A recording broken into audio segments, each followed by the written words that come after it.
I've had imposter syndrome my whole life, let's be real. Everything I do, I never think that I'm that good at. I've wanted to give up cutting hair so many times that I can't even count. I wanted to give up when I had to close my shop for COVID. That was really upsetting because that was the dream I've wanted my whole entire life, basically. Even though I didn't know I wanted to be a barber until I was 30, it was still something that resonated with me from a long time. Closing that was painful, and not being able to work in the industry during COVID, like we were restricted, that was my anxiety and mental health outlet, that creative outlet of cutting hair.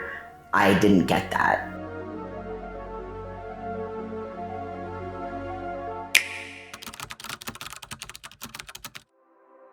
My name is Tyler Lumb. I am originally from Toronto, Ontario. I owned a barbershop, one of the first gender-free barbershops in the city. I want them to feel like they're at home. I would like it to feel like you're walking into your own house. You're so comfortable that kids fall asleep in here when I do their hair. So that's the vibe I want. Literally want you to feel like you're walking into like a spa. I just want everybody to feel safe, to feel comfortable, no matter who you are, no matter what walk of life, and no matter what kind of haircut you want. So I went to college for advertising media sales, and I worked in that kind of boring area of the business part of advertising, not as much creative. For 10 years, I was the account manager for the Ontario Public Service recruitment advertising. I wanted something different, and I started to look for different hairstyles because I always had the same hairstyle, and I would go to the same barber within the queer community.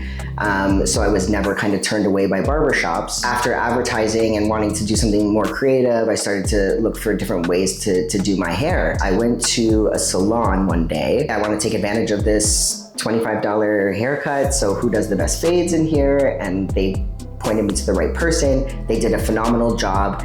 And I went to go pay, and they charged me $65 for a female haircut. So that's what prompted me into going onto Instagram and looking at hairstyles and barbers and stylists within the industry. And then it turned around for me, and I was like, wait a second, I actually want to do this for a living. So I went to my barber, and they said, yeah, come learn. You can just, sweep up and watch and learn, and we'll try to explain on the way through each haircut so you have an idea of how to cut hair. And so night and day, it was all about hair.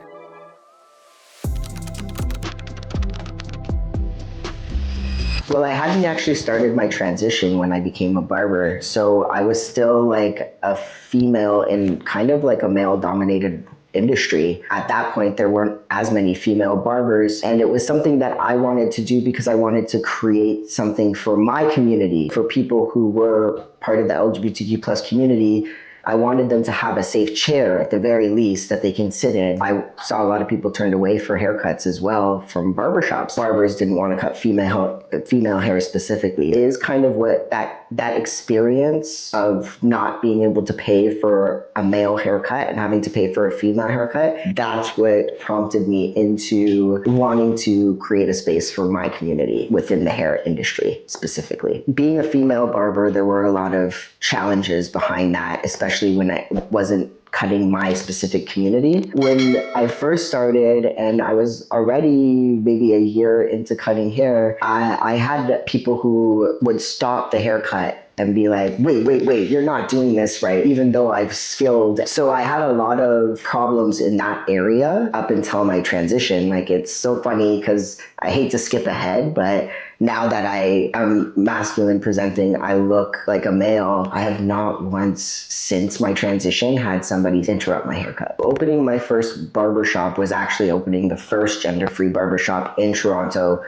which in 2018 was already a little bit controversial because there wasn't as many community barbers within the LGBTQ plus area. I opened a couple of doors down from another barbershop that was not the same as mine. They didn't take appointments and I take appointments only. I went in there to discuss this with this barber and I wanted to let him know, like, if anybody walks in, I'm going to send them his way because I'm appointment only. All my barbers are appointment only. I don't want to create any problems within the neighborhood. He did not like that. For the whole time I had my barbershop, he spat on my window every single day while I was sitting in my bay window doing my work every morning with his morning coffee. So saturated in Toronto, like you really don't have a choice where you're going, to be honest. Like wherever you find the best space for the best price is where you got to set up your business in Toronto. And that's why you see cannabis shops on every corner and barbershops on every corner, right? I have a criminal history, so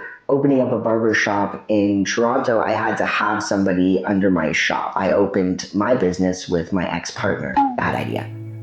Bad idea. And what happened was I had a lot of media attention through this barbershop, and a lot of hate and ego came with that. I would say that that bad ego kind of increased with a protection armor, so to speak, around me because of all the backlash I was getting for being white and what many in the community thought was appropriating culture, because I was a white person making money off of a service that wasn't part of my culture. So I had to like really do the research and acknowledge the differences, but also try to build a community around that as well. It was very challenging and stressful, and I definitely went around things in not a really good way either, and I acknowledged that and have since done the healing and the education to make better in my life, because I think that every time you lose or anytime there's a loss, there's a lesson.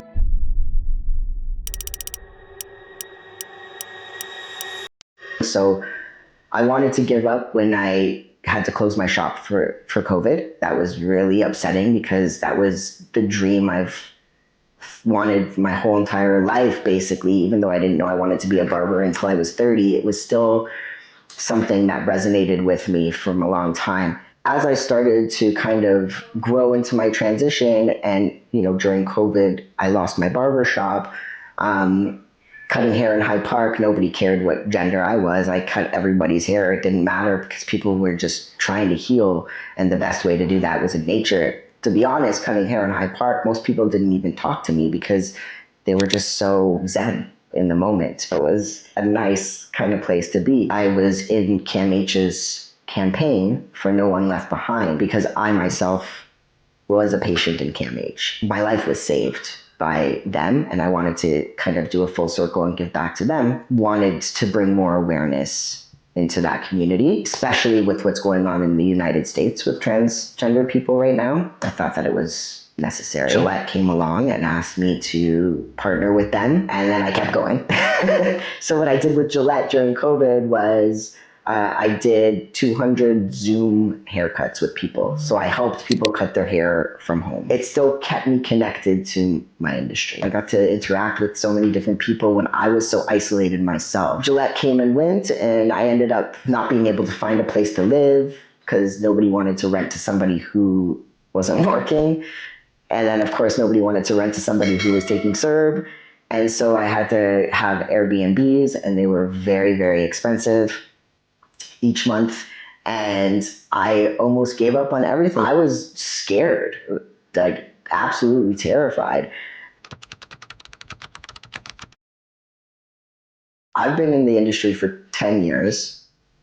And when like I said, when I first started, I was, to be honest, a scared little girl and going into like a man's world, not knowing what was going to come out of it, just knowing that I wanted to do this. And who I am today is completely different, but I don't regret being that person because that person is what led me to who I am and the strength that I have within me. Each time I failed, I've come out like a phoenix rising through the ashes, because you come out bigger and better no matter what happens to you. And that brings me back to a Michael Jordan quote that I love and I have tattooed on myself as well. I've failed over and over and over again in my life, and that is why I succeed. And every time that I felt like I wanted to give up, that's kind of what's brought me inspiration to keep going. So I think that resilience is really important in business.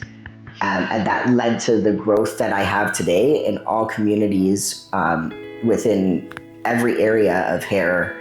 And I try to just be better each time. So I don't think that I know it all still. And I keep trying to be a better person every single time because I am not done yet. This isn't the end of this story, that's for sure.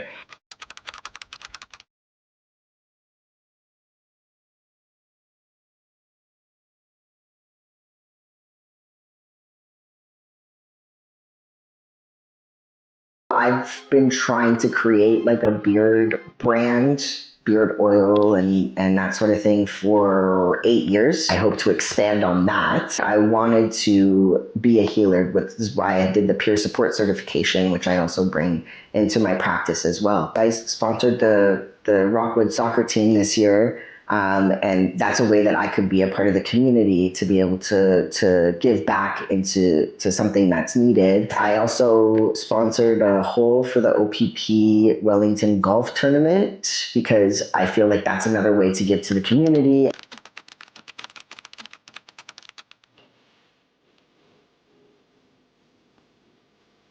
You can literally be anything you want to be. So just never give up. That's it. Keep going and never give up. Anybody can do anything. Anything. There's just things that you can do that you don't think that you can do. You just have to do. You just have to go for it. There's been so much progression within the hair industry since then that there's all gender barbers now everywhere. I think a female barber is better because they're actually creating a haircut that is going to be liked by that person's significant other. I think female barbers have an upper hand right now within the industry. It's up and coming, but definitely not when I started. So every time there was something that made me want to give up, there was something else that came, even though it wasn't exactly the same as cutting hair on all the units. I was still interacting with clients and being able to tell my story and give my support to people who really, really needed it in that time. And that gave me even more kind of like compassion and empathy towards people. I didn't really tell people that I was trans, and then I did start telling people slowly when I figured out that they were a little bit more open to that community, or they had kids who were questioning themselves, and I was like, hey, I can help you. Like, I'm part of that community. And people were shocked because I guess, I look so masculine and they weren't expecting it, I guess.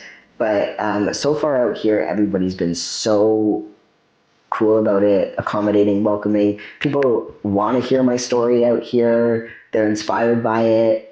And it helps their children too, because I have 80% children out here in Rockwood. And to have that kind of open communication is really good.